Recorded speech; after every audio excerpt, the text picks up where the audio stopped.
este programa pasó de todo. Equivocaciones. El mecanismo por el cual puede padre.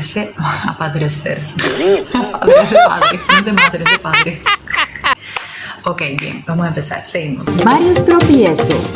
Nos estamos refiriendo a un grupo de diseases, iba a decir, de diseases. O sea, en inglés. Y hasta un poco de frustración. Transmisión sexual. Esto no me está gustando. Atravesamos dificultades inesperadas. Inflamatoria pélvica. ¿Cuál sería el mecanismo por el cual puede desarrollarse la enfermedad?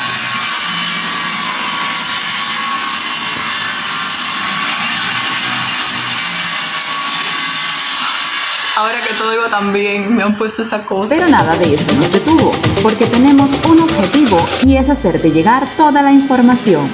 Esquina Médica, haciendo medicina juntos. Muy buenos días a todos, bienvenidos una vez más a esta Esquina Médica, un espacio donde usted y yo nos encontramos cada semana para juntos conversar temas de la medicina. Yo soy la doctora Neidy Espino Bernal y te invito a que te quedes, pues hoy estaremos hablando sobre la enfermedad inflamatoria pélvica.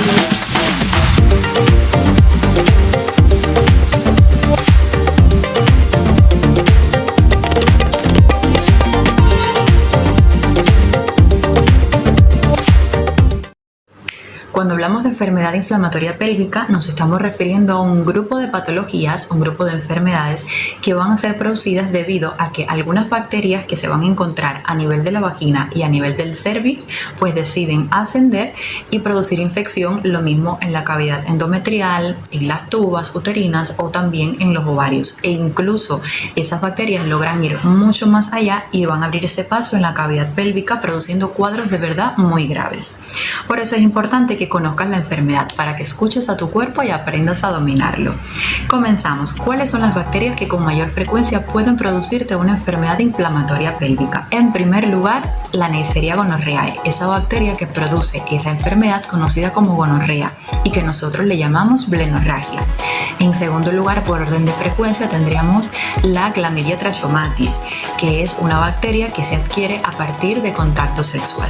Después de estas dos tenemos muchísimas otras. Por ejemplo, están los micoplasmas, están los peptostreptococos, está la Gardnerella vaginalis, que es otra de las bacterias que produce vaginosis bacteriana, muy frecuente en la población también, femenina obvio.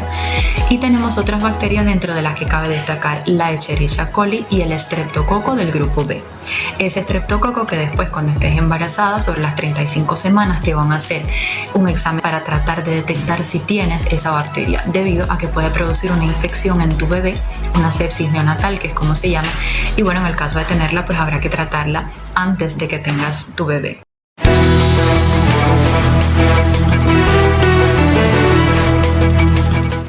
Resumiendo, la enfermedad inflamatoria pélvica va a ser producida por infecciones de transmisión sexual. Por eso es tan importante el uso del preservativo, no solo para prevenir embarazos, sino también para prevenir infecciones. Si deseas más contenido sobre la enfermedad inflamatoria pélvica, te invitamos a ver el programa completo con toda la información de esta condición, para confirmar en sangre que efectivamente estás teniendo una infección aguda bacteriana. Tenemos una misión y es ayudarte. Esquina Médica, haciendo medicina juntos.